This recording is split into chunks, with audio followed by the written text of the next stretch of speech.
Jai.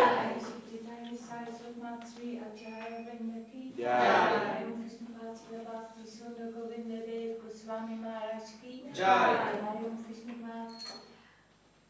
Srila Bhakti Sridadev Goswami Maharaj ki Jai. Bhagavan Srila Bhakti Siddhanta Saraswati Thakur ki Jai. Sri Rupa Nupur Varga ki Jai. Namacharya Srila Haridas Thakur ki Jai. Ananta Koti Vaishnava Vrinda ki Jai. Go Kartals ki Jai. Sri Chaitanya Sai Sarnath ki Jai, Sri Chaitanya Sai Sarnath Vaislam Chapter ki Jai, all glories to the assembled devotees ki Jai, all glories to the worldwide devotees ki Jai, Sri Nrisimha Chaturdashi ki Jai, Bhakti Maharaj ki Jai, Nam Sankirtan ki Jai, Jai Gaur Premanandi.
We are live.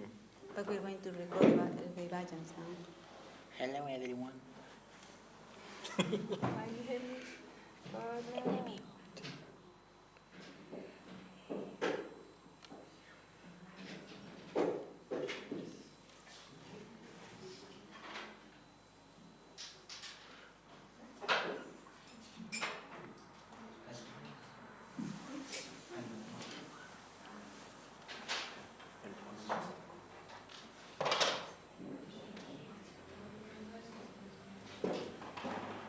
Gracias.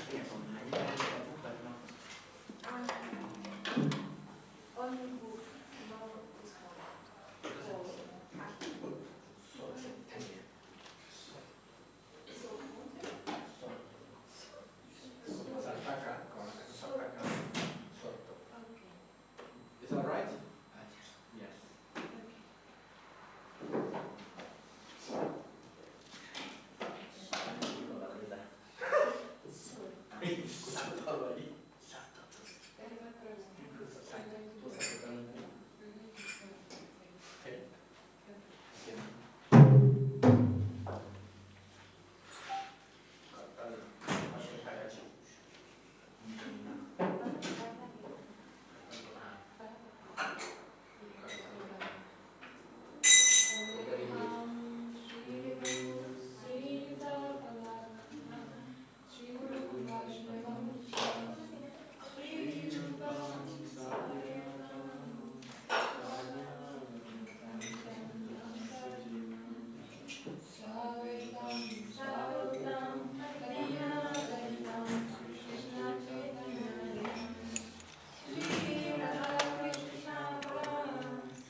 Rakshakam Sadaram Bande Shri Gurudevam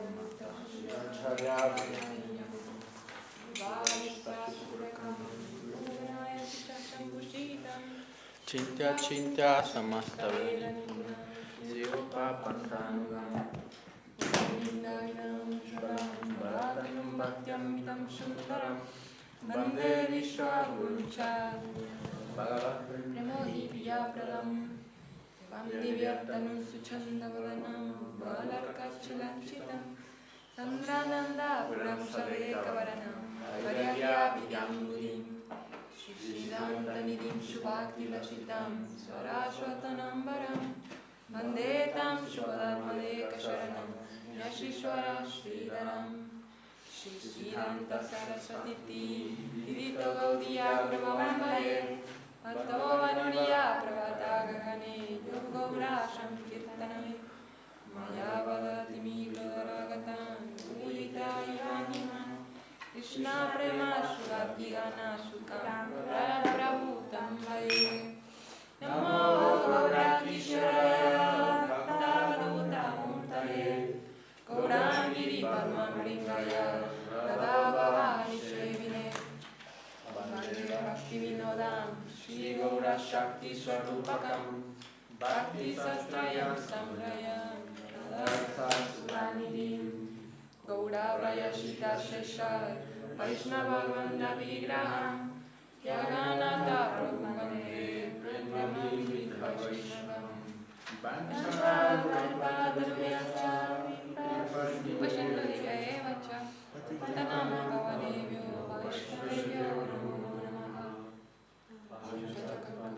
Krishna Bhakta Rupa Karupakam Bhaktavataram Bhaktakyam Namami Bhakta Shaktikam Namo Mahavandaya Krishna Prema Pradayate Krishnaya Chaitanya Name Gaurati Namaha Yayatam Sharato Pangor Mamanda Matergati Matsara Shapadamboyo Radhamadana Mohanam Divyadvikarana Kalparumado Sriman Praganara Shimshanto Srivandarva Srila Govinda Devo Kalistadi Surino Sarami Sriman Rasarasarami Bhaktam Shivata Tatashita Kasham Venushnar Gopi Vinata Shriyasuna Vidaya Tulasudevaya Vidaya Savasacha Krishna Bhakti Pradidevi Satyavatyai Namo Namaha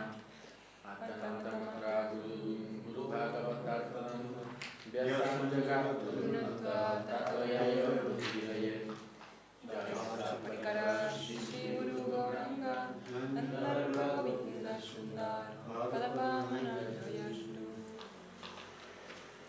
We sing Krishna Hoite Chaturmukha 238.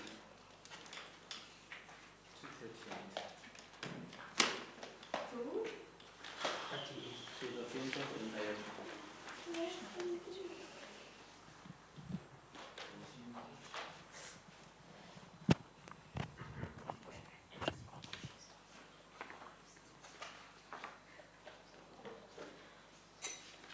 Krishna Hoite Chaturmukha Hon Krishna Sevamukha Krishna Hoite Chaturmukha Hon Krishna Sevamukha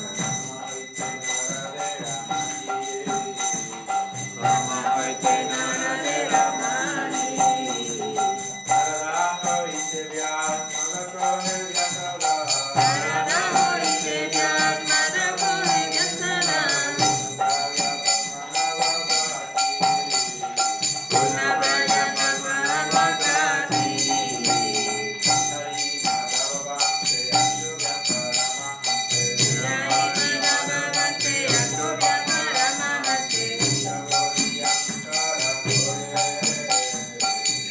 Bolia y cara por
Which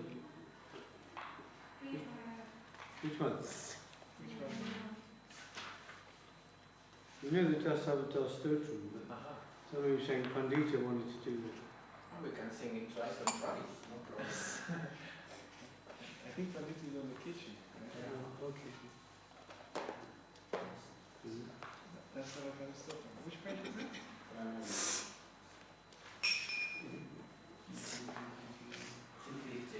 You sing. I'm going to do something. ¿Cuál? What pages? ¿Qué página? 252, 50. 250. Okay.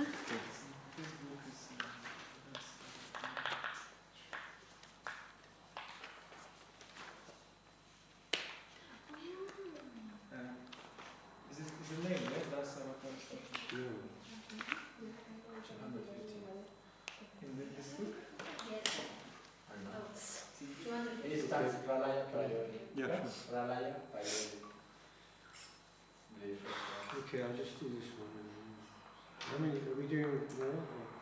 Oh, we have until 9 Yeah. to break fast. I've got a lot to read. 400 verses. Oh, yeah. Well, Great. We're going to do them all. fantastic. Hare Krishna. And we do this and maybe Premadana Stotram and then Hare Krishna. Okay. Palaya Payodi Jale Bhagwan Bhakti Vedam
we just take one each. O Keshav, O Lord of the universe, O Lord Hari, who have assumed the form of a fish, all glories to you. You easily acted as a boat in the form of a giant fish just to give protection to the Vedas, which had become immersed in the turbulent sea of devastation. Go this way.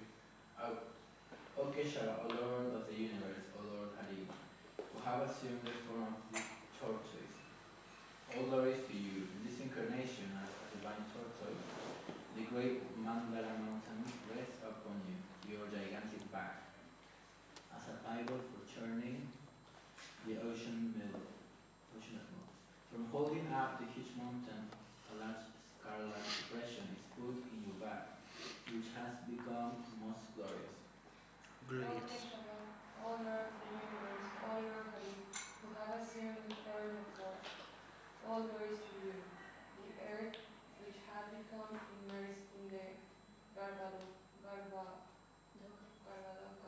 Hashem, at the bottom of the universe, sits fixed upon the tip of your toes, like a spot upon the moon. O Keshava, O Lord of the universe, O Lord Hari, who assumed the form of half man, half lion, all glories to you, just as one can easily crush a wasp between one's nail's finger. So in the same way, the body of a wasp-like demon Hiranyakashipu has been ripped apart by the wonderful pointed nails on your beautiful lotus hand. O Keshava, O Lord of the universe, O Lord Hari, who have assumed the form of dwarf Brahman, all glories to you, O wonderful dwarf, by your massive steps to the safe king valley and by the Ganges water that has emanated from the nails of your lotus feet, you deliver all living beings within this world. O Keshava, O Lord of the universe, O Lord Hari, who have assumed the form of Bridupati, Parashuram, all glories to you. At Kurukshetra you bathed the earth in the rivers of blood from the bodies of the demoniac Kshatriyas that you have slain. The sins of the world are washed away by you, and because of you, people are received from the blazing fire of relieved from a blazing fire of material existence.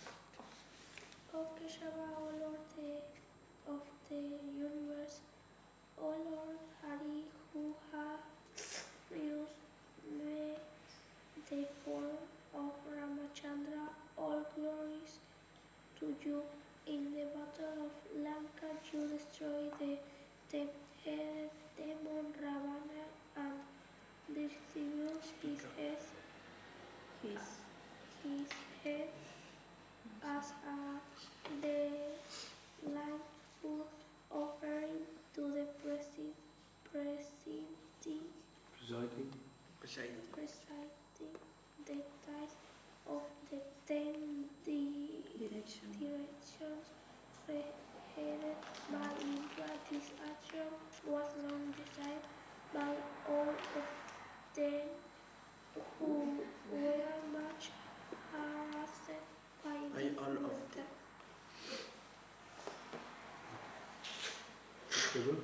Number 8 for you. You, Keshava. Yes, you Okay. Okay, Shava, O Lord of the universe, O Lord Hari, who have assumed the form of Balaram, the wielder of the plough, all glories to you. On your brilliant white body, you wear garments, the color of a fresh blue rainbow. These garments are colored like the beautiful dark hue of the river Jamuna, who feels great fear due to the sinking of your pleasure. Striking your pleasure. Number 9. O Keshava, O Lord of the universe, O Lord Hari, who have assumed the form of Buddha, all glories to you, O Buddha of compassionate heart.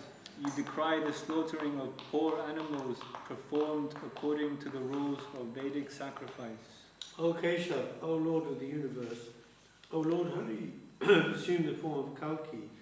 All glories to you.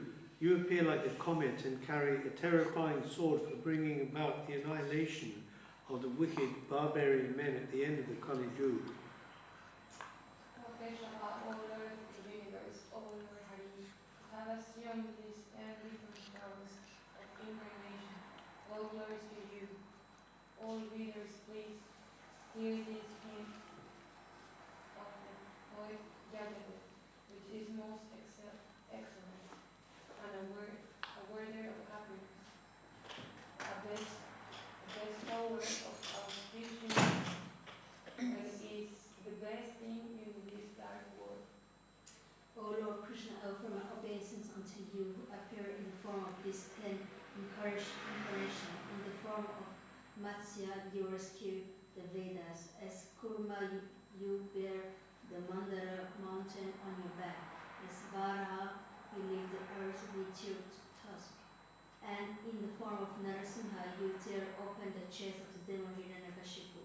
In the form of Vamana, you trick the demoniac King Bali by asking him only 3 steps of land, and then you take away the whole universe from him by expanding your steps. As Parshuram, you slay all the wicked Kshatriya, and as Ramachandra, you conquer the Rakshaka, King Ravana. In the form of Balaram, you carry a plough with which you subdue the wheat and draw towards you the river Jamuna. As Lord Buddha, you show compassion towards all the living beings suffering in the world. And at the end of the Kali Yuga, you appear as Kalki, the bewildered, degraded low-class man. Joy.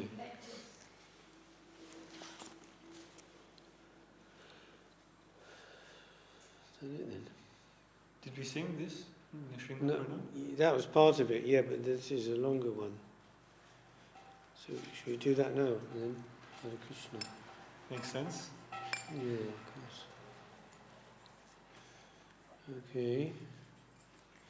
Namaste Nrisimhaya.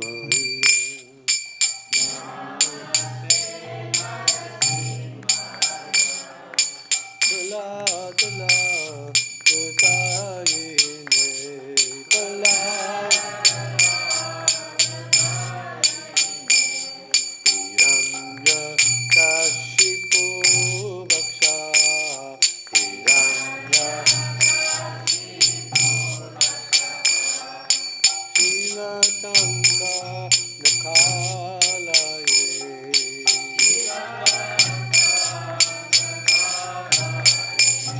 Ito Nrisimha Parato Nrisimha.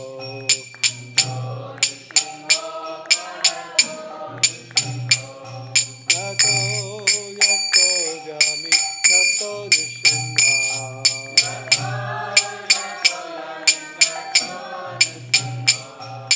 Mahe Nrisimha Tridandi Nrisimha.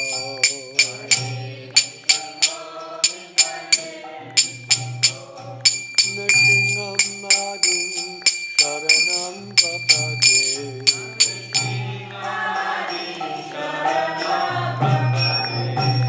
Tava kava kavara parenakam Bhuta Singham. Kalita Hiranyakashipu Tanubringam. Keshavadvita Narahari Rupa Jaya Jagadisha Hare. Jaya Jagadisha Hare. Jaya Jagadisha Hare. Tava kava kavara parenakam Bhuta Singham. Kalita Hiranyakashipu Tanubringam. Keshavadvita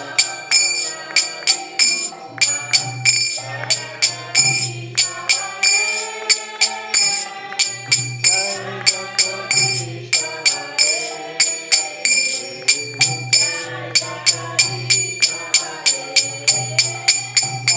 Keshavadvita Narahari Rupa Jaya Jagadisha Hare.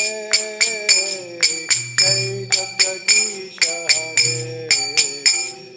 Jaya Jagadisha Hare. Keshavadvita Narahari Rupa Jaya Jagadisha. Jaya Jagadisha.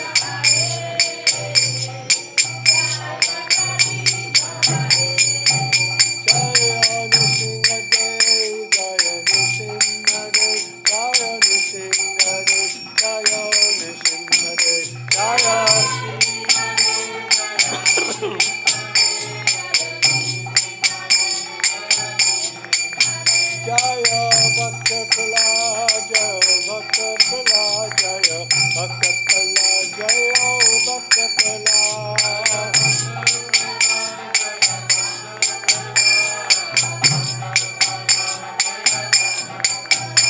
Hare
Sankirtan ki jai. Gaur Premanandi Hari.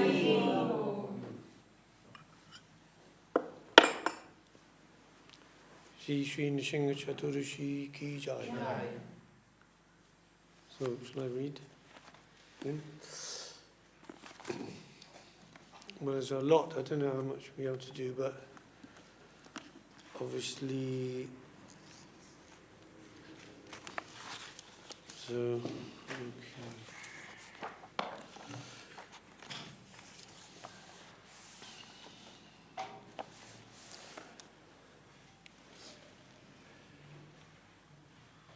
Just to hold up fit. Hare Krishna. So again, so very nice gathered here today, devotees to attend this lovely festival. Bhagavan Nrisimha Deva, of course, we're going to read about him, the 7th canto, Srimad Bhagavatam, and we sang the Das Avatar Stotram, yes? So these Das Avatar, they're called Leela avatars, the 10 Leela avatars. The Lord coming to perform his pastimes on earth in these different forms. As mentioned in Bhagavad Gita, where Krishna says, Pavitranaya sadhanam vinasya traduskritam, that whenever I come to protect the devotees and to kill off the demoniac agencies, whenever there's a discrepancy in religious principles, to re-establish the line of religion.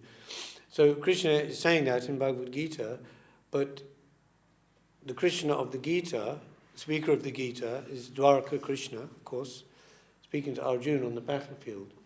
And the Dwaraka Krishna is a vilas expansion of the original Swayam Bhagavan Krishna in Vrindavan. Krishna and Radha Krishna, yes. So their expanded form is Dwaraka Krishna, Mathura Krishna, many expansions.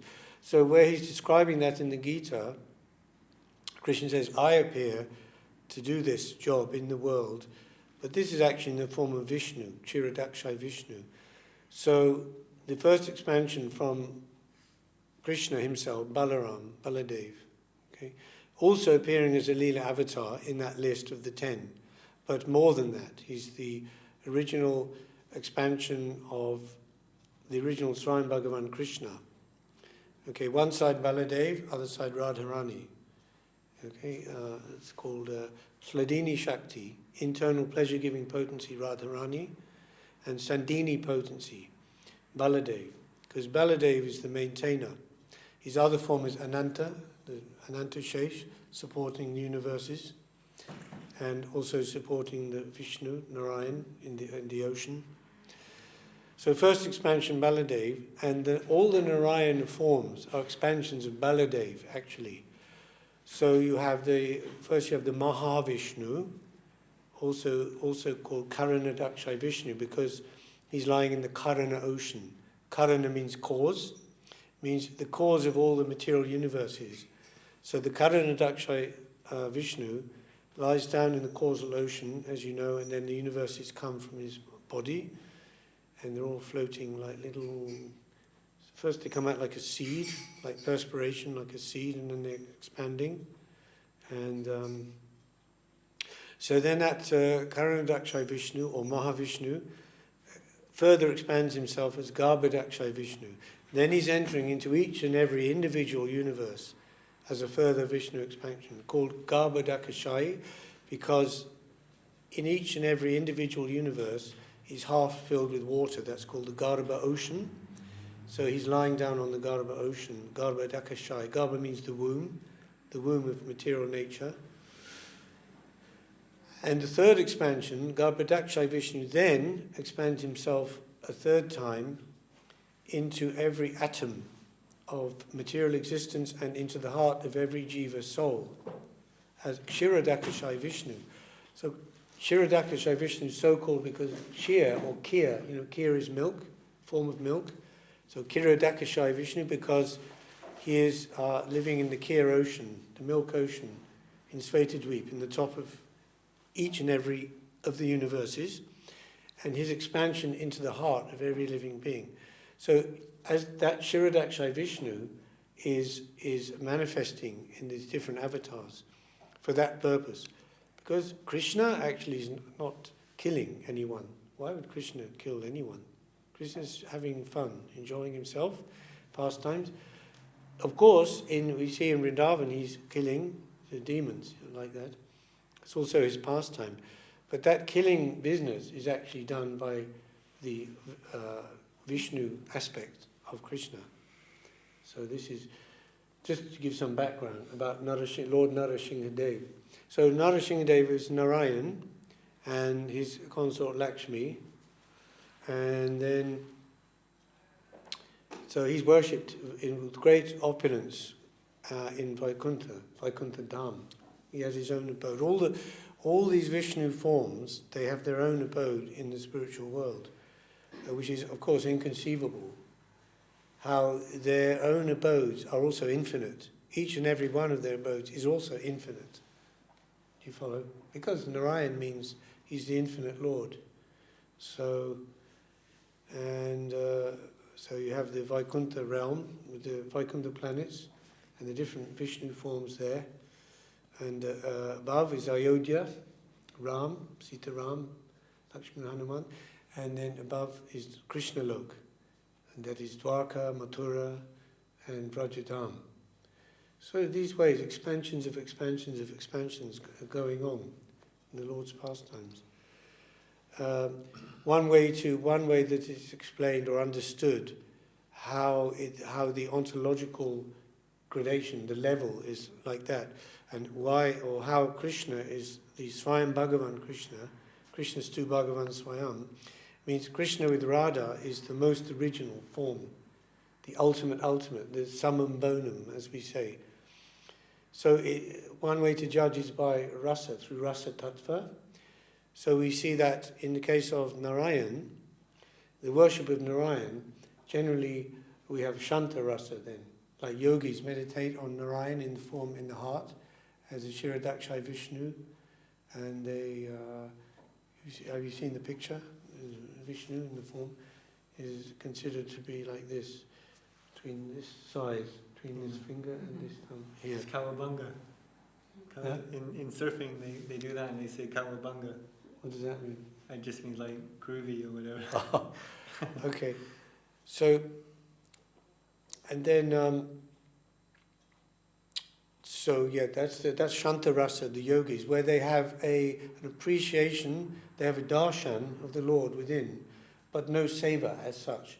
It's a passive mood of worship and adoration and love. There is love there as appreciation, but not seva as such. That's a dasya.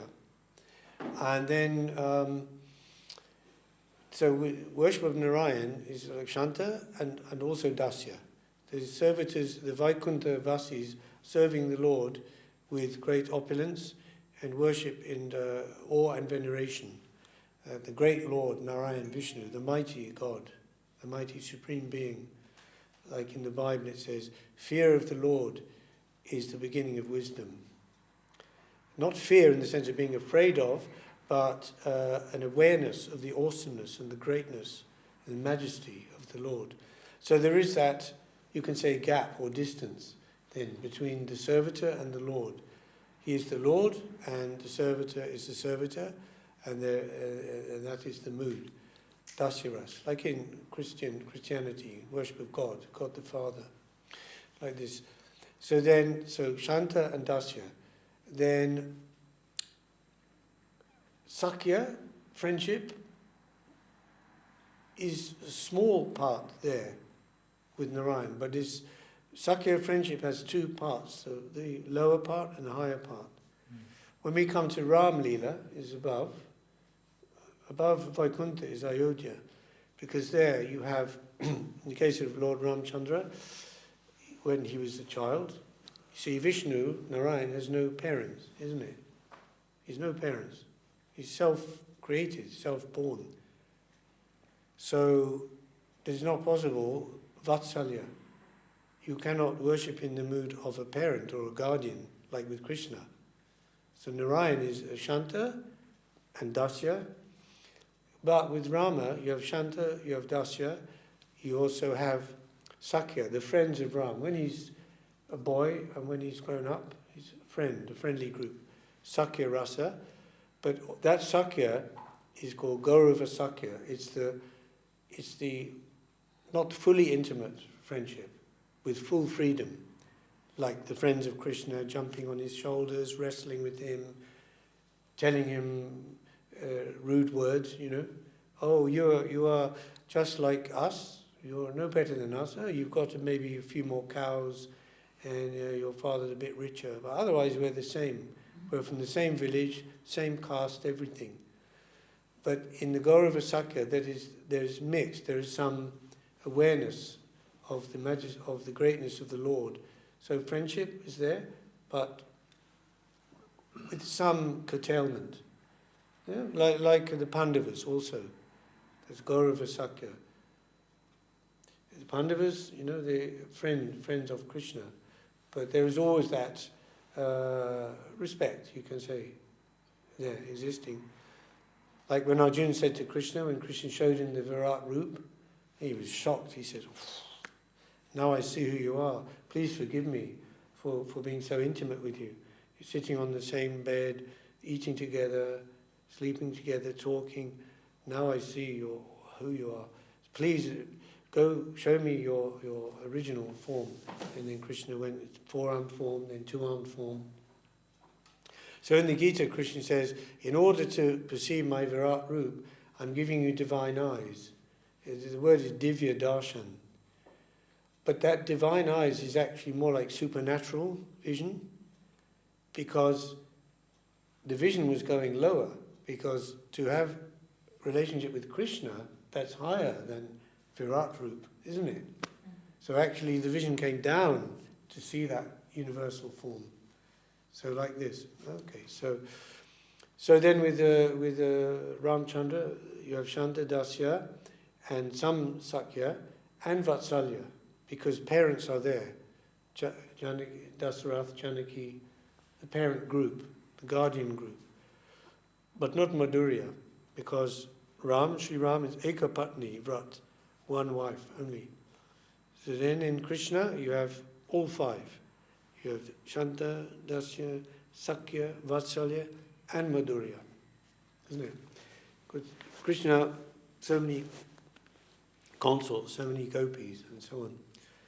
So there was that occasion when when Lord Ram was in exile in the forest, and him, Sita, and Lakshman, they were visiting different sages in the forest, and that was the pastimes. The Lord is Ram, Sri Ram is the source of all knowledge, Vedic knowledge. But in the pastimes, he's going to hear from the sages in the forest, the Pandits, hearing the Vedas, and the teachings. So this way. So then, in one hermitage they came, and Ramchandra became aware that those sages there were feeling the tendency of love towards the Lord in the conjugal mood. So understanding this, he said to them, this is not possible in my present incarnation, but in the future, you will all take birth as gopis in Vrindavan, and I will be Krishna, and then this relationship will be fully possible and freely possible, like this. So in this way, Lord Nrisimha Deva, is the Lord of Vaikuntha, and Prahlada, we learned from the Brihad Bhagavatamritam, Shantarasa. He's considered the emblem of Shanta. So we'll see, as we read, that his full confidence in the Lord's protection, isn't it? In Prabhupada Jivanamritam, we see the Sadanga Sharanagati, the 6 limbs of surrender, and that his full confidence in the Lord's protection and accepting the Lord as one's guardian. These are the most central points in the Sharanagati. There are 6, right? Accepting what's favourable for service, rejecting what's not favourable for service, surrender in humility, and full self-surrender. But we are told, Jiva Goswami says, and Srila Guru Maharaj talks about that the most central point out of those 6 principles is Goptitve Varanam, means to accept the Lord as one's guardian and protector and Lord and beloved and etc. So you see, that means if you're going to have full confidence in the Lord's protection, and if you're going to do everything favourable for service and not do what is not favourable, first of all, you have to accept the Lord as your guardian, totally. That's the most foundational thing, and then the others are coming from that. So this is, we see it in Prahlad, full confidence in the protection of the Lord as in every case, no fear at all of the tortures of his father and demons. So it's beginning here in Srimad Bhagavatam in the 7th canto, chapter 2. It's called Hiranyakashipu, King of the Demons. It's giving some background. So the Daitya, what's it called, the Daitya dynasty, the demoniac dynasty. There's the Daityas are the demons, so called because they're stemming from Diti. Diti is the mother of the demons, and Aditi is the mother of the Devas, the demigods. So sometimes it happens that great devotees appear in the Daitya dynasty, and this was the case of Prahlad, right? Bali Maharaj was, Demon. Yeah.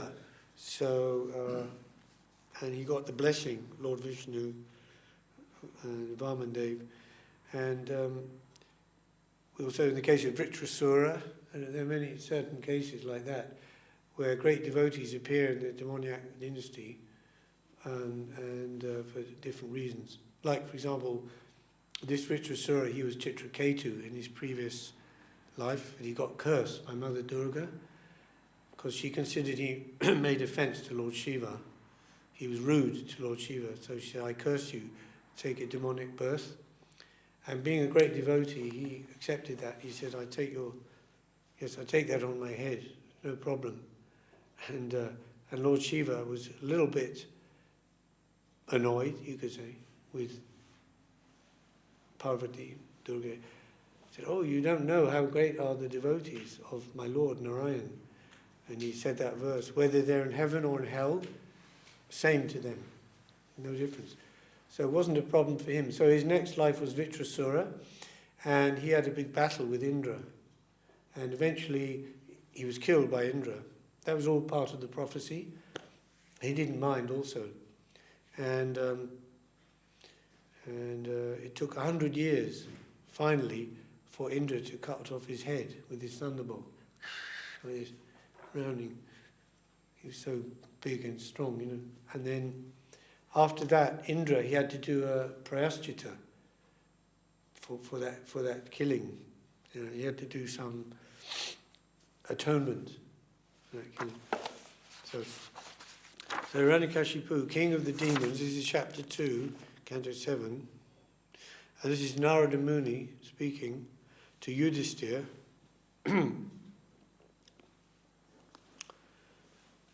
My dear King Yudhisthira, when Lord Vishnu in the form of Varaha, the boar, killed Hiranyaksha, Hiranyaksha's brother Hiranyakashipu was extremely angry and began to lament.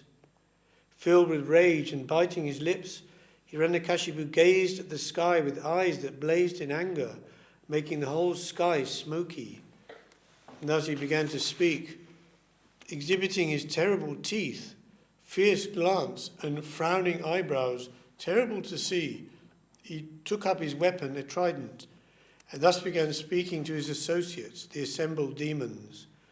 O Danavas and Daityas, O Drimudha, Triyaksha, Shambhara and Shatabahu, O Hayagriva, Namuchi, Paka and Ilvala, O Viprachiti, Pulaman, Shakuna and other demons, all of you kindly hear me attentively and then act according to my words without delay. My insignificant enemies, the demigods, have combined to kill my very dear and obedient well-wisher, my brother Hiranyaksha. Although the Supreme Lord Vishnu is always equal to both of us, namely the demigods and the demons, this time, being devoutly worshipped by the demigods, he has taken their side and helped them kill Hiranyaksha. The Supreme Personality of Godhead has given up his natural tendency of equality toward the demons and demigods. Although he is the Supreme Person, now, influenced by Maya, he has assumed the form of a boar to please his devotees, the demigods, just as a restless child leans towards someone. I shall therefore sever Lord Vishnu's head from his trunk by my trident, and with the profuse blood from his body I shall please my brother Hiranyaksha, who is so fond of sucking blood. Thus shall I too be peaceful. So we see in many places, like these demons, Hiranyakashipu, Ravan, they're very knowledgeable. They know the Vedas, they know the teachings, and they can give great teachings and enlightening teachings. But just one thing, they're just envious of Lord Vishnu. So, when the root of a tree is cut and the tree falls down, its branches and twigs automatically dry up. Similarly, when I've killed this diplomatic Vishnu, the demigods, for whom Lord Vishnu is the life and soul, will lose the source of their life and wither away. While I'm engaged in the business of killing Lord Vishnu, go down to the planet Earth, which is flourishing due to Brahminical culture and a Kshatriya government. These people engage in austerity, sacrifice, Vedic study, regulative vows and charity. Destroy all the people thus engaged. The basic principle of Brahminical culture is to satisfy Lord Vishnu, the personification of sacrificial and ritualistic ceremonies. Lord Vishnu is the personified reservoir of all religious principles, and he is the shelter of all the demigods, the great Pitas, the forefathers, and the people in general. When the Brahmanas are killed, no one will exist to encourage the Kshatriyas to perform yagyas, and thus the demigods, not being appeased by yagya, will automatically die. So very clever, huh? You You don't bother going for the flowers and fruits on the tree, the end products. You go for the root. Cut the tree at the root, everything will be finished. So we kill the Brahmins and stop the Yagyas, then everything will be finished. Like now. Immediately go wherever there is good protection for the cows and Brahmins, and wherever the Vedas are studied in terms of the Varnashram principles. Set fire to those places and cut from the roots the trees there, which are the source of life. Meaning, because the many things come from the trees, for the yagis, fruits, flowers, wood for the yagis, etc. So very important. You see how trees are very important. They come into it a lot. Trinada, Pisini, Taror, Avi, Sahishnuna. Even in the Shikshastakam, the Lord Chaitanya says, be as tolerant. One version is Taror Iva, Sahishnuna, means as tolerant as a tree, or Taror Api, Sahishnuna, means more tolerant than a tree, if that's possible. Because a tree is like the symbol of complete tolerance. It's a wind, rain, just standing there, tolerating, and at the same time not just tolerating, but giving to others. While the tree is being blasted or, attacked in so many ways, it's just giving fruits, flowers. And even if you're cutting the tree, it won't protest. So this example, trees are we can learn many things from trees. Also how the roots go deep into the earth. It's very, very solidly rooted. So, and then the trunk is coming and then right up to the sky, So we should be like that. We should have deep roots in the understanding, the teaching, the philosophy. Yet our consciousness should be able to go up, to fly up, to rise up and go to the light, and to God, to Krishna. So, thus the demons, being fond of disastrous activities, took Hiranyakashipu's instructions on their heads with great respect and offered him obeisances. According to his directions, they engaged in envious activities directed against all living beings. They set fire to the cities, villages, pasturing grounds, cow pens, gardens, agricultural fields, and natural forests. They burned the hermitages of the saintly persons, the important mines that produce valuable metals, the residential quarters of the agriculturalists, the mountain villages, and the villages of the cow protectors, the cowherd men. They also burned the government capitals. Some of the demons took digging instruments and broke down the bridges, the protective walls, and the gates of the cities. Some took axes and began cutting the important trees that produced mango, jackfruit, and other sources of food. Some of the demons took firebrands and set fire to the residential quarters of the citizens. Thus disturbed again and again by the unnatural occurrences caused by the followers of Hiranyakashipu, all the people had to cease the activities of Vedic culture. Not receiving the results of yajna, the demigods also became disturbed. They left their residential quarters in the heavenly planets, and unobserved by the demons, began wandering on the planet Earth to see the disasters. Would you like to just read? I've got to go to the bathroom. Just continue reading the verses in a loud and evocative voice. Sorry. After performing the ritualistic observances for the death of his brother, Hiranyakashipu, being extremely unhappy, tried to pacify his nephews. O king, Hiranyakashipu was extremely angry, but since he was a great politician, he knew how to act according to the time and situation. With sweet words, he began pacifying his nephews, whose names were Shakuni, Shambara, Drishti, Bhutasantapana, Vrika, Kalanabha, Mahanabha, Hari Harishmashru and Utkacha. He also consoled their mother, his sister-in-law Rushabhanu, as well as his own mother Diti. He spoke to them as follows. Hiranyakashipu said, "My dear mother, sister-in-law, and nephews, you should not lament for the death of the great hero, for a hero's death in front of his enemy is glorious and desirable. My dear mother, in a restaurant or place for drinking cold water, many travelers are brought together, and after drinking water, they continue to their respective destinations. Similarly, living entities join together in a family, and later, as a result of their own actions, they are led apart to their destinations."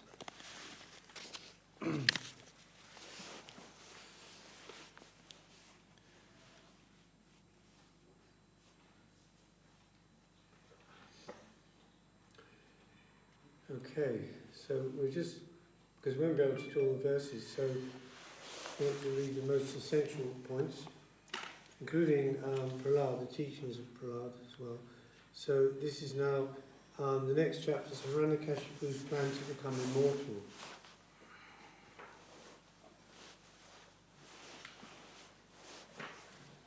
Oh, I'll tell you what, if I read the introduction, that would be, that's giving the gist of the whole chapter. Because 2:9 is the appearance of Lord Shiva. Yes, so we get to that, okay. So this chapter 3 now describes how Hiranyakashipu performed a severe type of austerity for material benefit, thus causing great distress throughout the universe. Even Lord Brahma, the chief personality within this universe, became somewhat disturbed and personally went to see why Hiranyakashipu was engaged in such a severe austerity. Hiranyakashipu wanted to become immortal. He wanted not to be conquered by anyone, not to be attacked by old age and disease, and not to be harassed by any opponent. Thus he wanted to become the absolute ruler of the entire universe. With this desire, he entered the valley of Mandara mountain and began practicing a severe type of austerity and meditation. Seeing Hiranyakashipu engaged in this austerity, the demigods returned to their respective homes.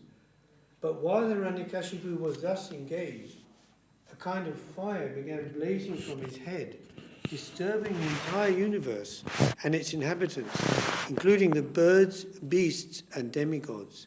When all the higher and lower planets became too hot to live on, the demigods, being disturbed, left their abodes in the higher planets and went to see Lord Brahma, praying to him that he curtail this unnecessary heat.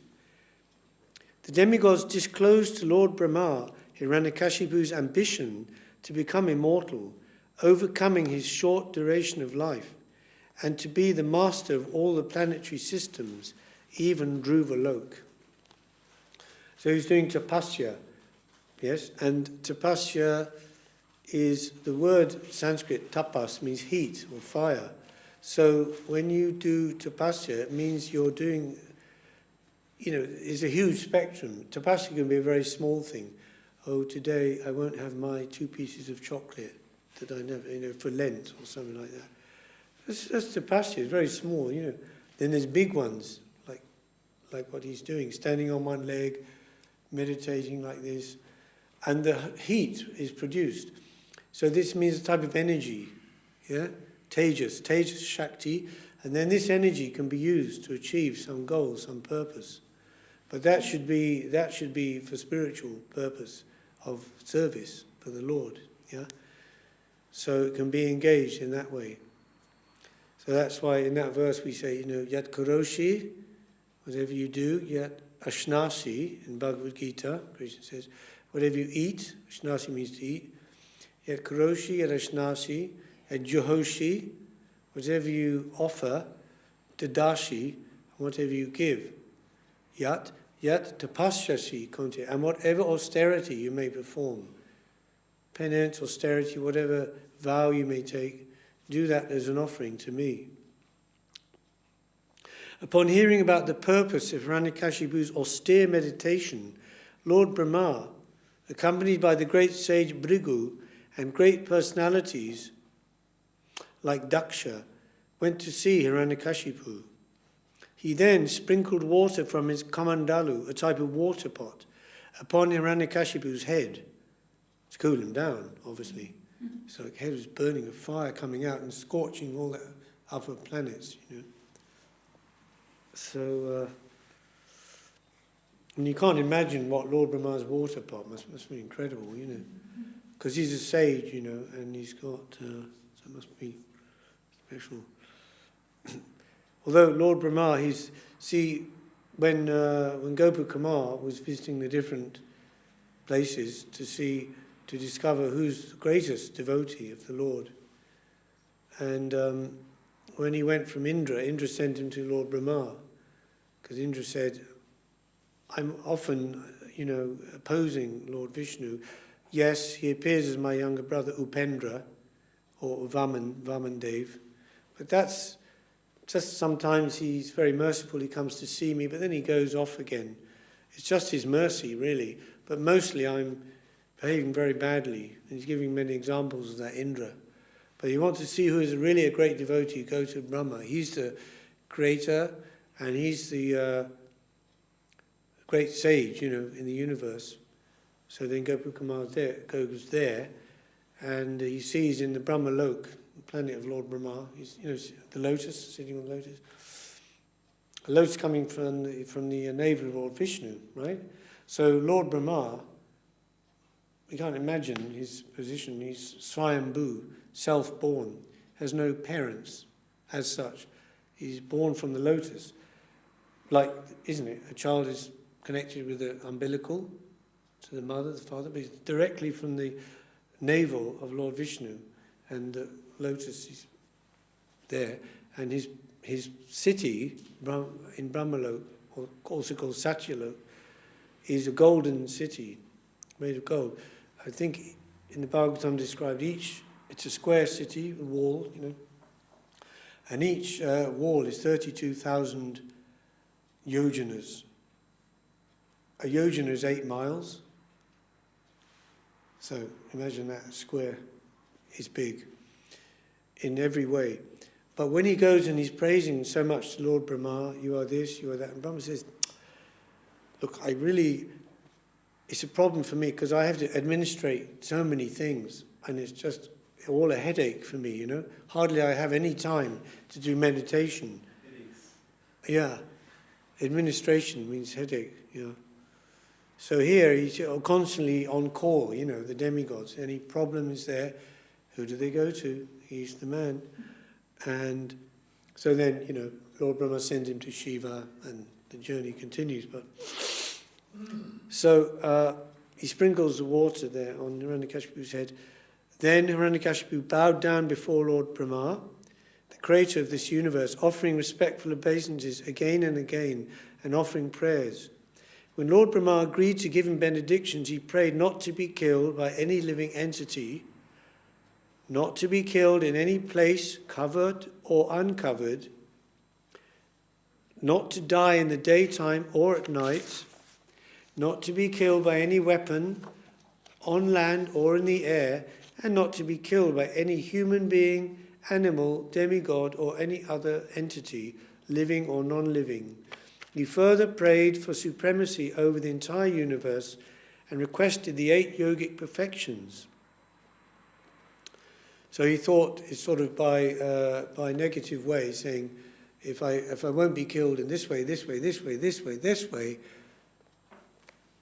then I'll be immortal.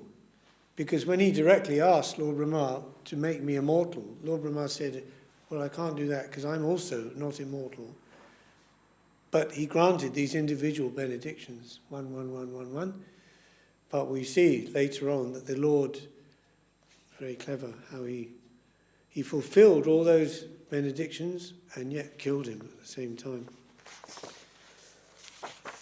So that's that chapter. Then the next chapter, we're giving the gist now, coming up to the point. Hiranyakashipu terrorizes the universe. This is chapter 4. So this describes how Hiranyakashipu obtained power from Lord Brahma and misused it by harassing all the living entities within the universe. So he got all the benedictions he desired, and then his body, which had become completely almost consumed by his tapasya, became fully revived and a wonderful golden form. But he was continued to be envious of Lord Vishnu, and it was completely disturbing him. He couldn't forget how Lord Vishnu had killed his brother. So gradually he conquered everyone and brought the three worlds and all living entities under his control, both demigods and demons. And then he occupied the place of Indra. Indra means the king of heaven. So he ousted Indra. Indra had to go and had to run away, flee away. And he began enjoying a great life of great luxury. And became like completely intoxicated by sense gratification. And all the demigods even came under his control, except, of course, Lord Vishnu, Lord Brahma, and Lord Shiva. They were just waiting to see what will happen. And but still, despite all this power, he's remained dissatisfied. And that's what happens, the demons, never satisfied. The more they get, the more they want. And because of the offense of transgressing all the Vedic regulations, he became more and more demoniac. And he was cursed by the Brahmanas. And finally, the demigods went to the Lord, Vishnu, for help. So then Lord Vishnu informed the demigods that they'd be saved, they would be saved. That he would be killed very soon. And the Lord told them that the last thing he would do, bad thing he would do, would be torment his own son, Prahlad, who was a Mahabhagavat, an exalted Vaishnava, and then his life would end.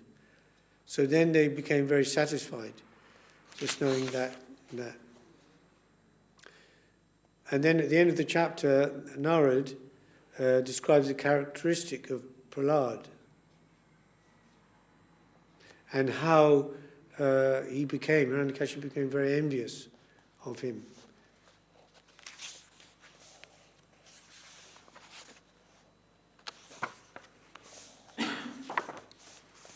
So then the next chapter then is Prahlad, the saintly son of Hiranyakashipu. Prahlad Maharaj did not carry out the orders of his teachers. First of all, Prahlad, right, the wife of Hiranyakashipu was Kayadu. Her name was Kayadu, and she was, when Hiranyakashipu went berserk with sense gratification, she went away, she fled away. She was pregnant with Prahlad, and Narad gave her shelter in his ashram, and he was giving her spiritual teachings. In this way, Prahlad within the womb became fully realized, self-realized. So this is now when he's a small boy, 5 years old, at school. He didn't carry out the orders of his teachers, for he was always engaged in worshipping Lord Vishnu. As described in this chapter, Hiranyakashipu tried to kill Prahlad even by having a snake bite him and putting him under the feet of elephants, yet he was unsuccessful. Hiranyakashipu's spiritual master, Shukracharya, had 2 sons named Shanda and Amaka, to whom Prahlad Maharaj was entrusted for education. Although the teachers tried to educate the boy Prahlad in politics, economics, and other material activities, he did not care for their instructions. Instead, he continued to be a pure devotee. Prahlad never liked the idea of discriminating between one's friends and enemies. Because he was spiritually inclined, he was equal towards everyone. That's the basic condition of a saintly person. They have a Brahmic vision, seeing all equally. Like in Bhagavad Gita, one who sees with equal vision, a cow, an elephant, Gavini, Hastini, Hasti means elephant, Gavani is cow, Brahmane is a Brahmin, cow, elephant, dog eater. That's basic, you know. Because a saintly person is connected with Vishnu, and Vishnu is the maintainer.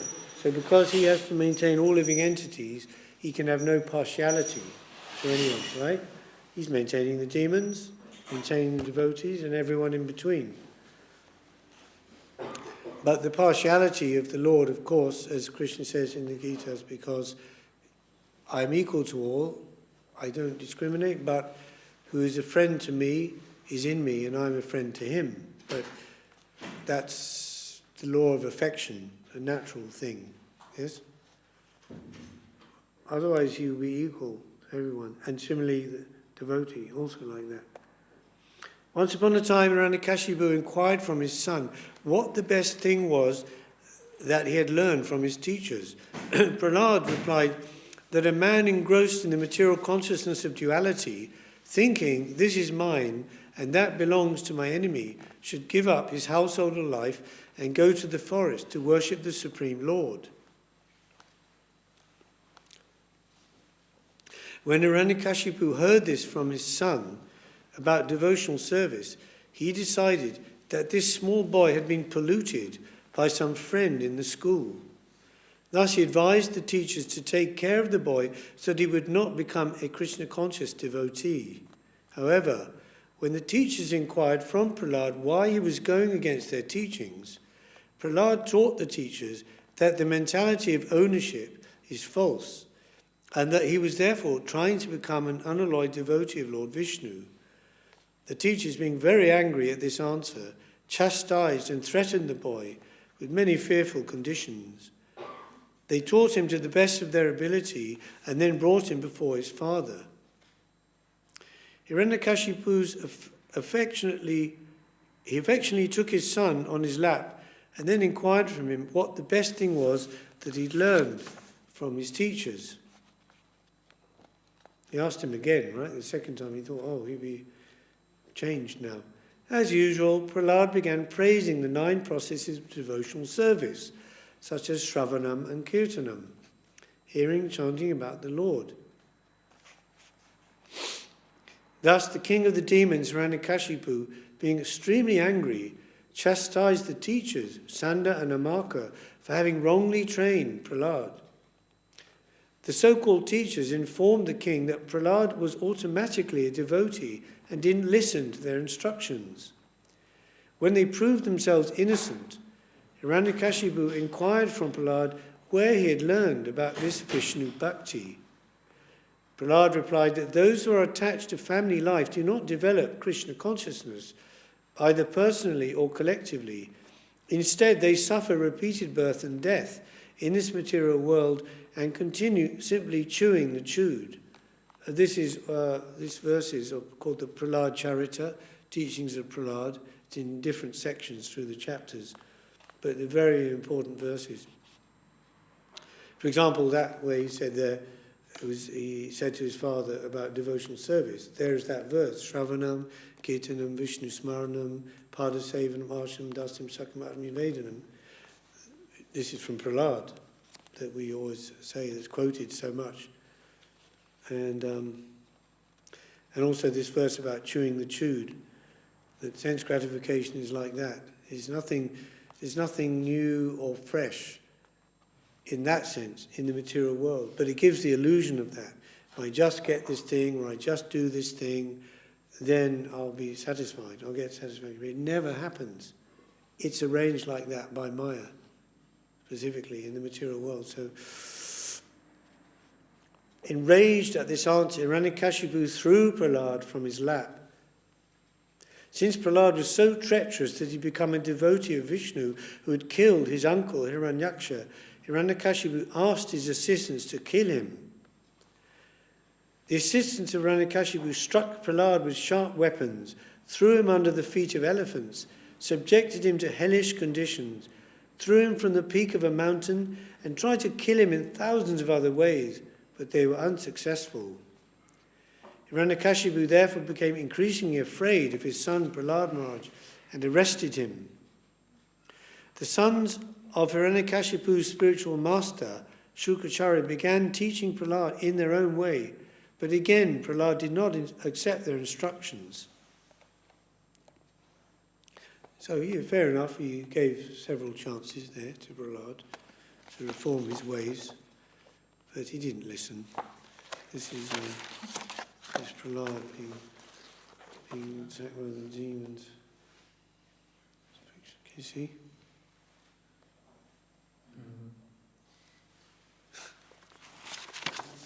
In South India, there's Prahlad is pictured as a half snake, half human, because he was born in a demon family. Oh, Prahlad. Like the European. Yeah. Thrown from the mountain. Nothing happened. Lord Vishnu caught him up.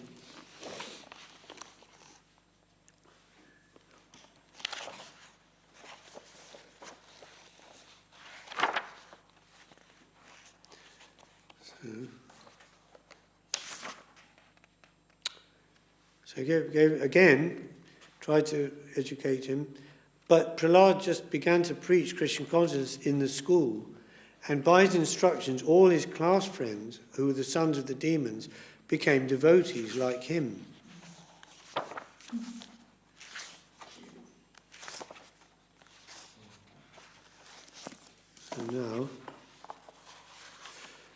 So the next chapter is the instructions that Prahlad gave his demoniac schoolmates.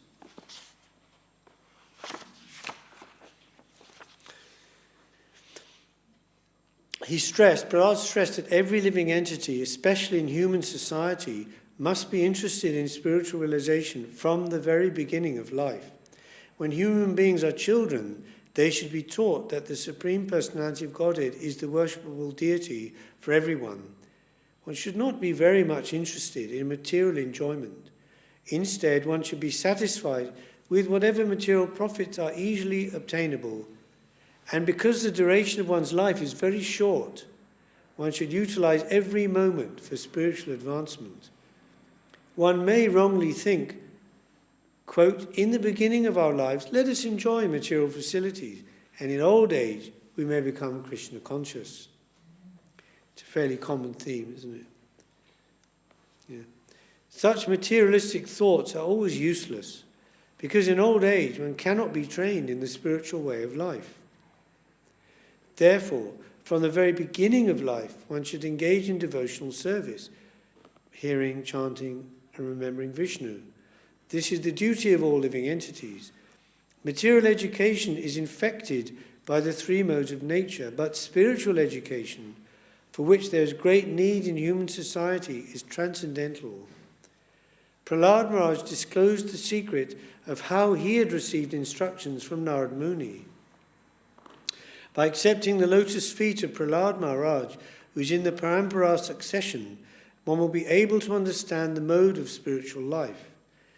In accepting this mode of activities, there is no need for material qualifications. And Ramananda Prabhu was mentioning to me before the example, Bhaktisiddhanta Saraswati Thakur, who's obviously a completely realized soul, and he went on the Parakram in Vrindavan at Radha Kund, most sacred of sacred places. It's non-different from Radharani herself, and he was giving some talks, some lectures there. There's like a thing in the middle, one side Radha Kund and Shama Kund, and sitting in the middle with all devotees, and you might think, oh, he's going to be talking, Radha Krishna Leela and all these things. But he told the teachings of Prahlad Charita as very, very essential things. And he said that these are two very important things. All devotees must know and must learn by heart the teachings of Prahlad and the teachings of Kapila Dev, as in third canto, Srimad Bhagavatam, called Sankhya Yoga.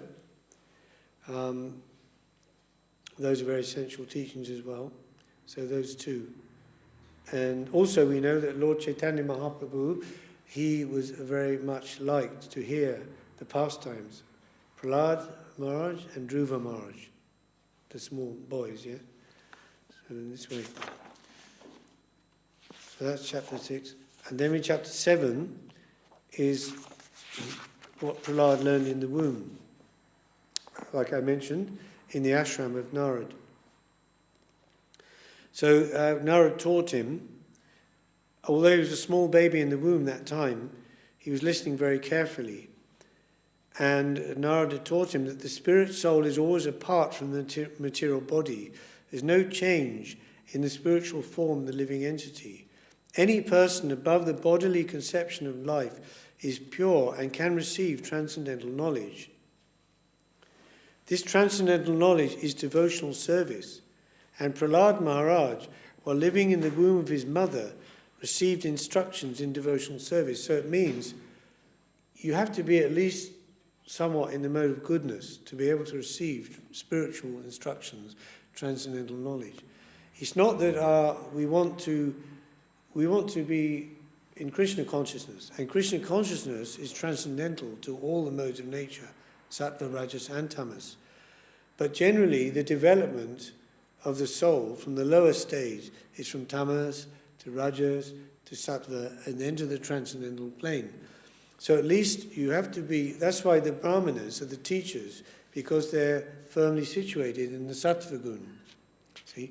So this is why, as Srila Prabhupada used to say in ISKCON, I want to create a society of brahmanas, for being able to teach the people.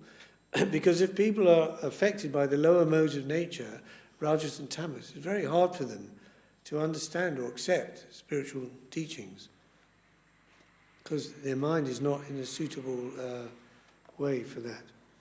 So, any person engaged in the service of the Lord through the instructions of a bona fide spiritual master is immediately liberated, and, being free from the clutches of Maya, he is relieved of all ignorance and material desires. The duty of everyone is to take shelter of the Supreme Lord and thus become free from all material desires. Regardless of the material condition in which one is situated, one can achieve this perfection. Devotional service is not dependent on the material activities of austerity, penance, mystic yoga or piety. Even without such assets, one can achieve devotional service through the mercy of a pure devotee. See? So the other paths, as in Bhagavad Gita, of karma yoga, jnana yoga, dhyana yoga, ashtanga yoga, abhyasa yoga, and then finally bhakti yoga. So the fact is that all the other yogas, though it's like a pyramid, they're all bricks, in that pyramid leading to bhakti yoga at the top. So they all have their part to play, but yet all of them are incomplete without bhakti. And there must be some bhakti in all of them for that type of yoga, whether it's karma or jnana yoga, to be successful. Without bhakti, an element of bhakti, also they can't be successful. But bhakti itself is independent of anything because it's the constitutional position of the living entity. Whereas the other yogas, they're effective only in the conditioned state of the soul, like in this world, when we're in the conditioned state. Then they're valuable and they're helpful to a certain degree. But at the point of liberation, they're finished, they leave off. And then there's only bhakti, right? So bhakti is the eternal function of the living entity. That's the way. So then this is chapter 7. And then we come to the main point. The Lord slays the king of the demons in chapter 8.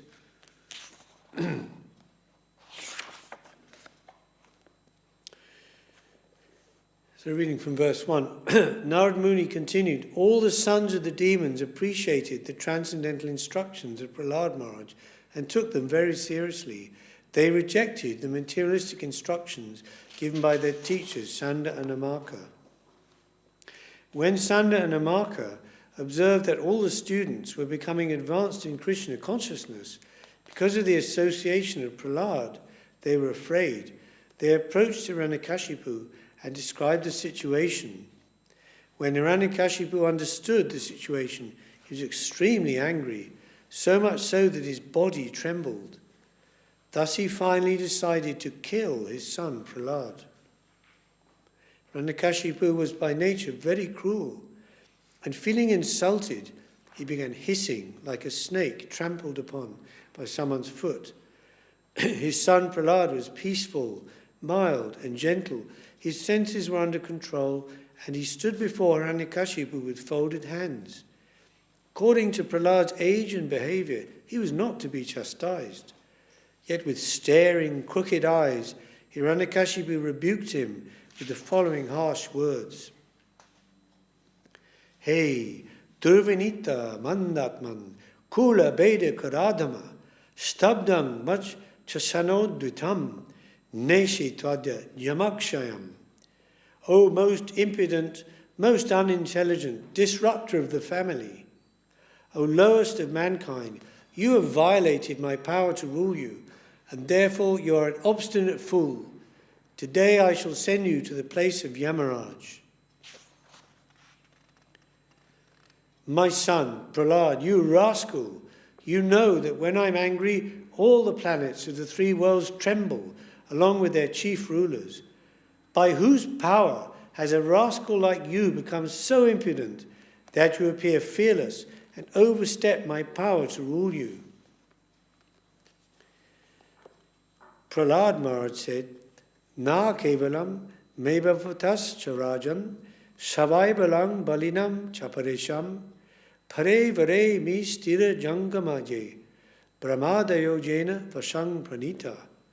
My dear king, the source of my strength, of which you are asking, is also the source of yours.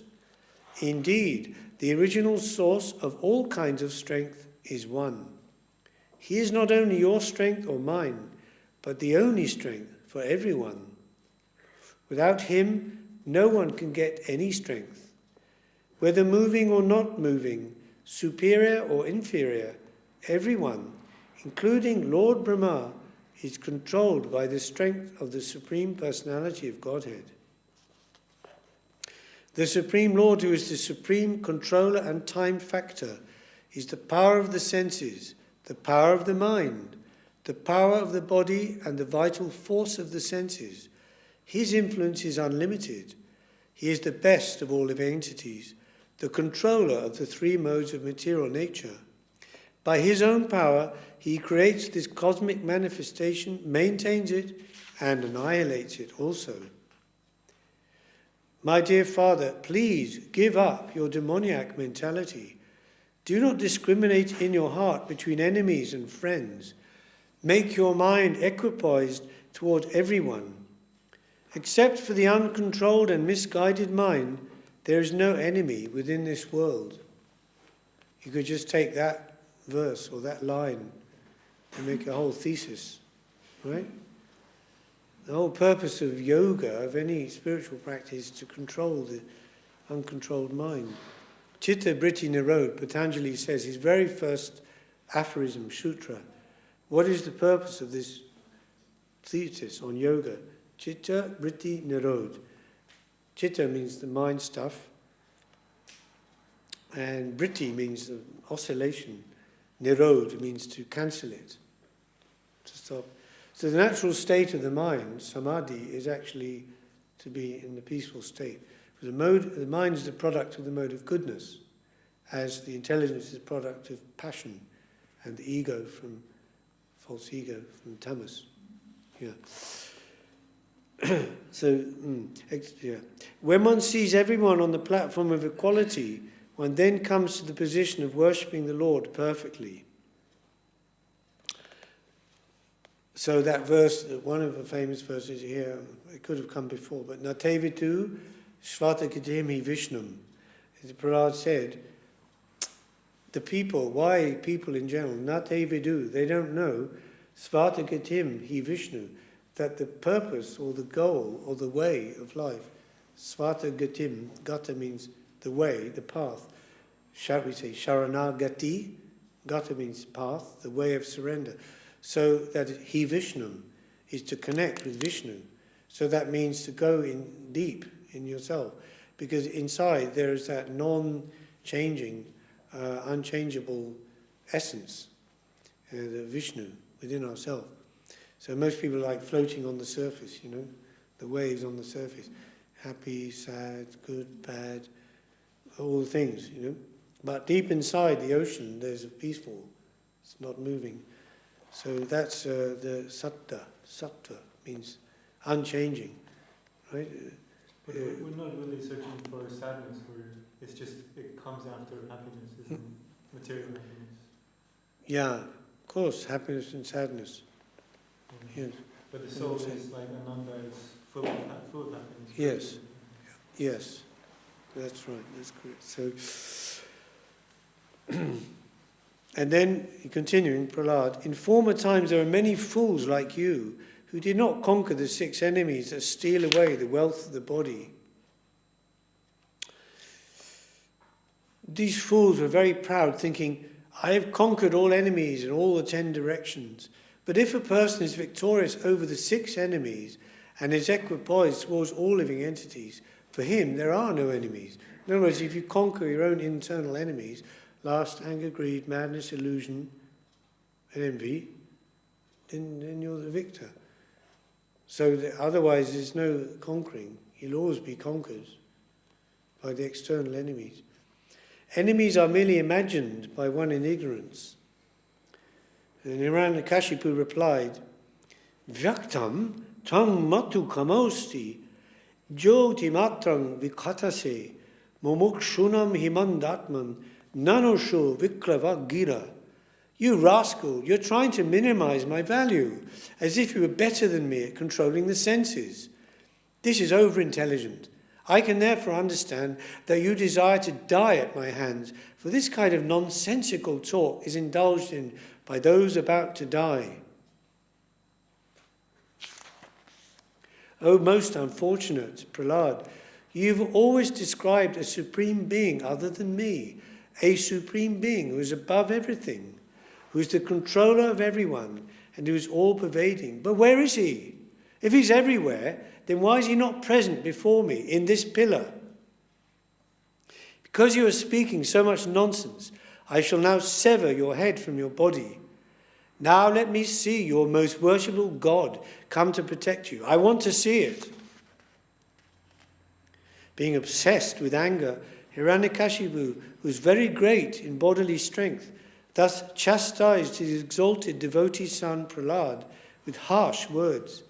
Cursing him again and again, Hiranyakashipu took up his sword, got up from his royal throne, and with great anger struck his fist against the column. Then from within the pillar came a fearful sound, which appeared to crack the covering of the universe. Oh, my dear Yudhisthira, this sound reached even the abodes of the demigods like Lord Brahma. And when the demigods heard it, they thought, oh, now our planets are being destroyed. While showing his extraordinary prowess, Hiranyakashipu, who desired to kill his own son, heard that wonderful, tumultuous sound which had never before been heard. Upon hearing the sound, the other leaders of the demons were afraid. None of them could find the origin of that sound in the assembly. So he struck the pillar. He said, where is your God? Is he in this pillar? So he's hit the pillar. But Lord Vishnu is, right, Paramatma, Paramanu. He's also the small, he's bigger than the biggest, but he's smaller than the small, existing within the atom. So from when he hit the pillar, the atom cracked. Imagine like atomic, right? Atomic bomb. So the atom split, and Lord is coming out, Vishnu, and formed Nrsimhadev. To prove that the statement of his servant Prahlad Maharaj was substantial, to prove that the Supreme Lord is present everywhere, even within the pillar of an assembly hall, the Supreme Personality of Godhead, Hari, exhibited a wonderful form never before seen. The form was neither that of a man nor that of a lion. Thus the Lord appeared in his wonderful form in the assembly hall. When Hiranyakashipu looked all around to find the source of the sound, that wonderful form of the Lord, which could not be ascertained to be either a man or a lion, emerged from the pillar. In amazement, Hiranyakashipu wondered, what is this creature that is half man and half lion? Nrisimha, man, lion, Nrisimha. Narahari. Hiranyakashipu studied the form of the Lord, trying to decide what the form standing before him was.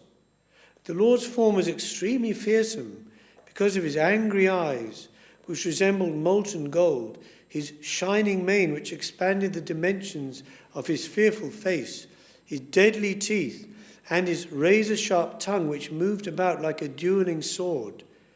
His ears were erect and motionless, and his nostrils and gaping mouth appeared like caves of a mountain. His jaws parted fearfully, and his entire body touched the sky.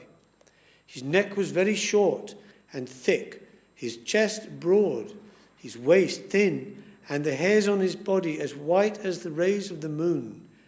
His arms, which resembled flanks of soldiers, spread in all directions, as he killed the demons, rogues and atheists, with his conch shell, disc, club, lotus, and other natural weapons. Hiranyakashipu murmured to himself, Lord Vishnu, who possesses great mystic power, has made this plan to kill me, but what is the use of such an attempt? Who can fight with me? Thinking like this and taking up his club, Hiranyakashipu attacked the Lord like an elephant.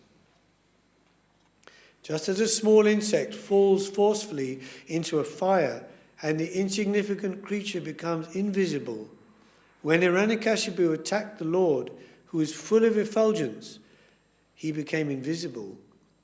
This is not at all astonishing, for the Lord is always situated in pure goodness. Formerly, during creation, he entered the dark universe and illuminated it by his spiritual effulgence.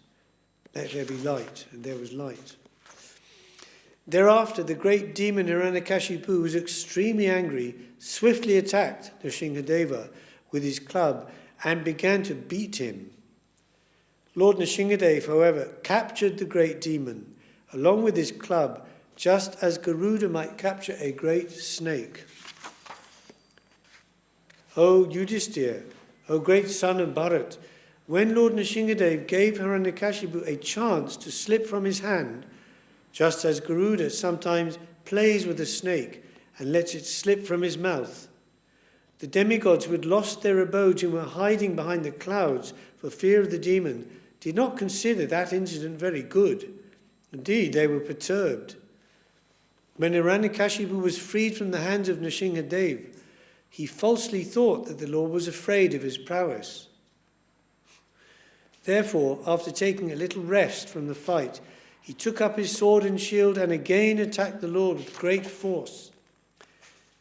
Making a loud, shrill sound of laughter, the Supreme Personality of Godhead, Narayan, who is extremely strong and powerful, captured Hiranyakashipu, who was protecting himself with his sword and shield, leaving no gaps open. With the speed of a hawk, Hiranyakashipu moved, sometimes in the sky and sometimes on the earth, his eyes closed because of fear of Nrisimhadev's laughter. As a snake captures a mouse or Garuda captures a very venomous snake, Lord Nrisimhadev captured Hiranyakashipu, who could not be pierced even by the thunderbolt of King Indra. As Hiranyakashipu moved his limbs here, there, and all around, very much afflicted at being captured, Lord Nrisimhadev placed the demon on his lap, supporting him with his thighs, and in the doorway of the assembly hall, the Lord very easily tore the demon to pieces with the nails of his hand. Jai Bhagavan Nrisimhadev ki jai. And it says here, so Hiranyakashipu, remember, he had the benediction from Lord Brahma that he wouldn't die on the land or in the sky. So he died on the lap of the Lord, neither the land nor the sky. And that he wouldn't die during the day or at the night. So this was in the evening, twilight, between the day and the night. And that he wouldn't die from any weapon, but that was by the nails of the Lord, or by any person, dead or alive. So the nails of the Lord, they're not considered weapons, like swords and clubs and things, and also they're not considered a living or dead nails, right? Yeah. So like, you know, when someone dies, leaves the body, the nails continues to grow, see? So it's kind of alive, but it's not alive. Ooh, you know. So, and also that was not, he said, not inside the building or outside, that was on the porch. He was on the porch of the palace. And what else? Okay. So it's fulfilling all the benedictions. The Lord Nrisimhadev's mouth and mane were sprinkled with drops of blood, and his fierce eyes, full of anger, were impossible to look at, licking the edge of his mouth with his tongue. The Supreme Personality of Godhead, Nrisimhadeva, decorated with a garland of intestines taken from Hiranyakashipu's abdomen, resembled a lion that has just killed an elephant. Sort of rather satisfied, I would imagine. The Supreme Lord, who had many, many arms, first uprooted Hiranyakashipu's heart, then threw him aside and turned towards the demon soldiers. These soldiers had come in thousands to fight with him with raised weapons and were very faithful followers of Hiranyakashipu. But Lord Nrisimhadev killed all of them merely with the ends of his nails.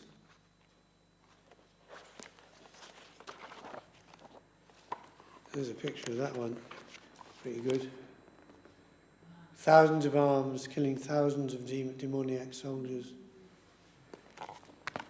Sorry.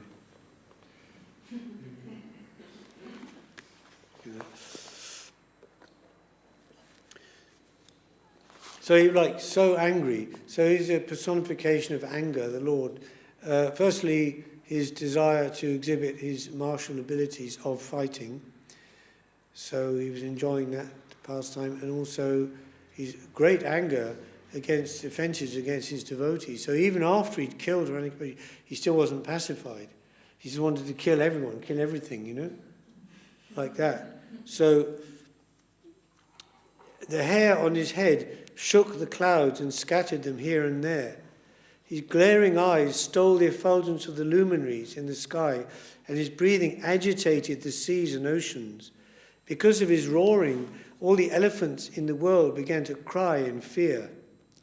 So normally, as naturally, elephants are afraid of lions, right? Normally, if they're attacked by a lion. So they were all crying, you know. The airplanes were thrown into space, and the upper planetary system by the hair of his head, which was, you know, vibrating. And because of the pressure of his feet, the earth appeared to slip from its orbit. And because of this intolerable force, all the hills and mountains sprang up. And because of the effulgence, glaring effulgence of the Lord, which was increased by his anger, all the luminaries, sun, moon, stars, they all became diminished, became invisible. Just like when the sun rises in the morning, the stars, which are normally very shining and prominent, they all disappear. So then the Lord was so angry, and he couldn't find any contestant to face his power and opulence, sat down in the assembly hall on the excellent throne of the king. But because of fear and obedience, no one could come forward to serve the Lord directly.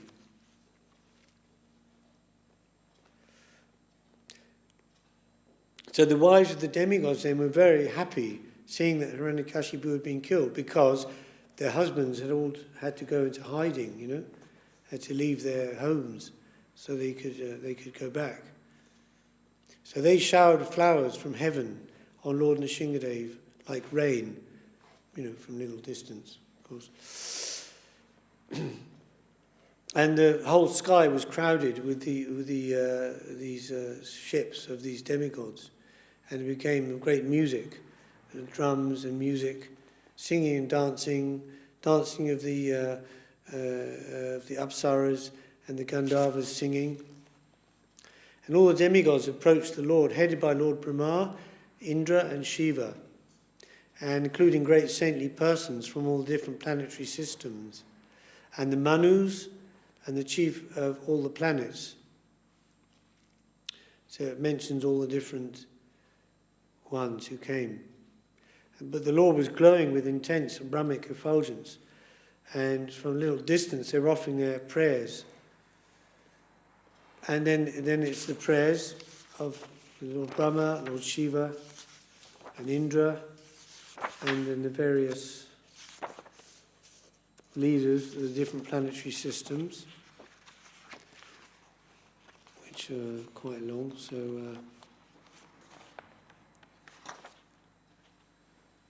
Are we going to finalize with this song?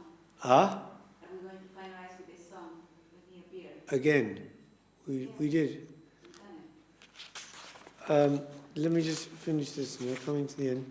So then, they couldn't actually approach the Lord very closely, who's still very angry. Even Lakshmiji, she couldn't approach the Lord.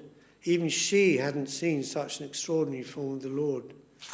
So then Lord Brahma requested Prahlad, who was standing next to him, "My dear son, Lord Nrisimhadev is extremely angry at your demoniac father. Please go forward and appease the Lord." So although Prahlad, his little boy, he came forward and he fell down and offered his respectful obeisances.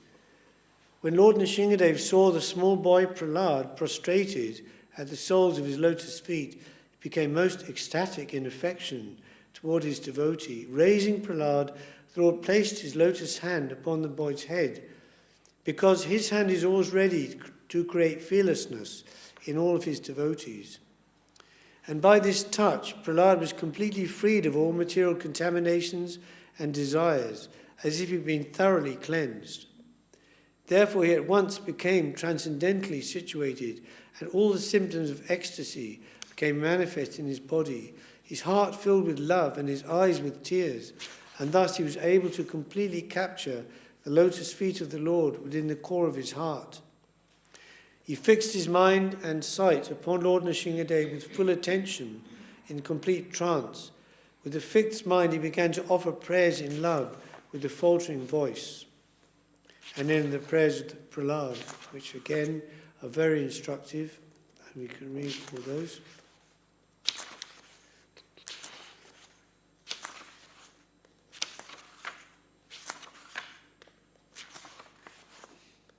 These are all. The chapter's called Prahlad Pacifies the Lord with Prayers.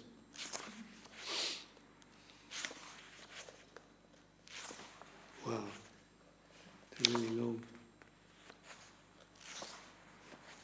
So,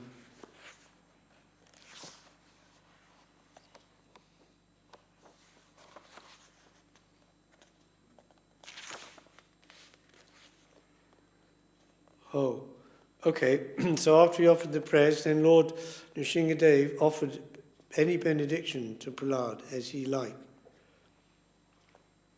But when he heard these benedictions offered by the Lord, he considered them impediments on the path of devotional service. Thus he smiled very mildly and spoke as follows: "My dear Lord, because I was born in an atheistic family, I am naturally attached to material enjoyment. Therefore, kindly do not tempt me with these illusions. I am very much afraid of material conditions, and I desire to be liberated from materialistic life. It's for this reason that I've taken shelter of your lotus feet." The famous verse there that Guru Maharaj quotes, saying that we shouldn't be like merchants. Navai Malik, he said. I don't want to be like a businessman. I give you something, and then you give me something, and it's like this type of exchange. A servant who desires material profits from his master is certainly not a qualified servant or pure devotee. So Christianity, give us our daily bread. You are naturally my master and I am naturally your servant. We have no other relationship. There's no need of our being anything other than this. But if you at all want to bestow a benediction upon me, then I pray from your lordship that within the core of my heart there be no material desires.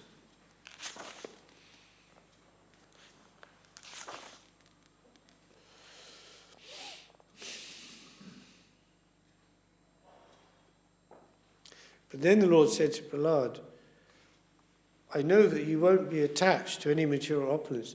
Nonetheless, I order you to enjoy the opulences of the demons in this material world, acting as their king until the end of the duration of time occupied by Manu.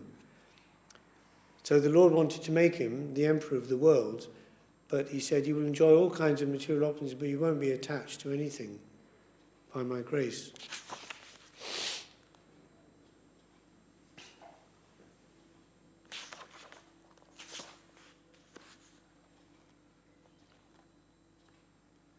Always keep your mind fixed upon me and do your duties.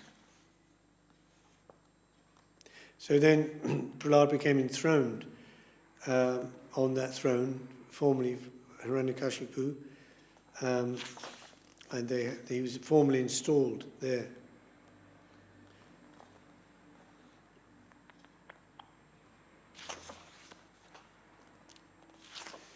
That's kind of... Then it ends like this. Just finished. This narration describes the characteristics of the great and exalted devotee, Prahlad Maharaj, his staunch devotional service, his perfect knowledge, and his perfect detachment from material contamination. It also describes the Supreme Lord as the cause of creation, maintenance, and annihilation. Prahlad Maharaj, in his prayers, has described the transcendental qualities of the Lord, and also how the various abodes of the demigods and demons, regardless of how materially opulent, are destroyed by the mere direction of the Lord. The principles of religion by which one can actually understand the Supreme Lord are called Bhagavat Dharma. In this narration, therefore, which deals with these principles, actual transcendence is properly described. Jaitat punyam akyanam Vishnor vijo pabrimhitam kirtayach chadaya shutva karma pashayat vimuchite. One who hears and chants this narration about the omnipotence of the Supreme Personality of Godhead Vishnu is certainly liberated from material bondage without fail. Etadja adi purushasya mrigendalilam Daichenda Juta Pavadham Prayatak Pateta Daichat Majasya Shotatang Pravarasya Punyam Shutvanu Bhavam Akutobayam Iti Lokam. Prahlad Maharaj was the best among exalted devotees. Anyone who with great attention hears this narration concerning the activities of Prahlad Maharaj, the killing of Hiranyakashipu, and the activities of the Supreme Personality of Godhead Nrisimha surely reaches the spiritual world where there is no anxiety. Jai. Jai. Bhakti Vigna Vignashna Bhagavan Nrisimha ki Jai. Bhakta Prabhashi Prahlad Maharaj ki Jai. Srila Gurudev ki Jai. Gaur Premanandi Hari Hari Bol. Sripad, Svarup, Tridandi Swami ki Jai. Krishna, what? I was having a little bit kirtan, isn't it, before Prashad? Can you sing that song?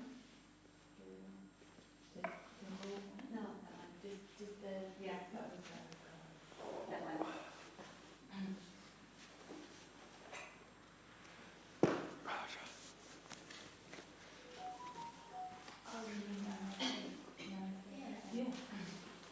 Evening Raga. Yeah, oh, sorry. Hare Krishna. Namaste Narasimhaya. Namaste Narasimhaya.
Goswami Maharaj ki Jai, Om Vishnupad Srila Bhakti Srila Goswami Maharaj ki Jai, Bhagavan Srila Bhakti Siddhanta Saraswati Thakur ki Jai, Sri Rupa Nuka Guru Varga ki Jai, Namacharya Srila Haridas Thakur ki Jai, Koti Vaishnava Vrinda ki Jai, Sarvashara Simama Prabhu ki Jai, Sri Nityananda Prabhu ki Jai, Sri Sri Radha Krishna Gopinath Shama Kunda Radha Kunda Giri Govardhan ki Jai, Tulasi Maharani ki Jai, Ganga Yamunanju ki Jai, Kantaraj Srimad Bhagavatam Sri Chaitanya Charitamrita ki Jai, Sri Navadvitam ki Jai, Sri Mayapurdam ki Jai, Sri Vrindavanam ki Jai, Sri Purushottamanam ki Jai, Jagannath Baladev Subhadra ki Jai, Sri Chaitanya Saraswati Mat ki Jai, Sri Chaitanya Saraswati Mat Vasalam Chapter ki Jai, glories to the assembled devotees ki Jai, glories to the worldwide devotees ki Jai, Sri Nrisimha Chaturdashi ki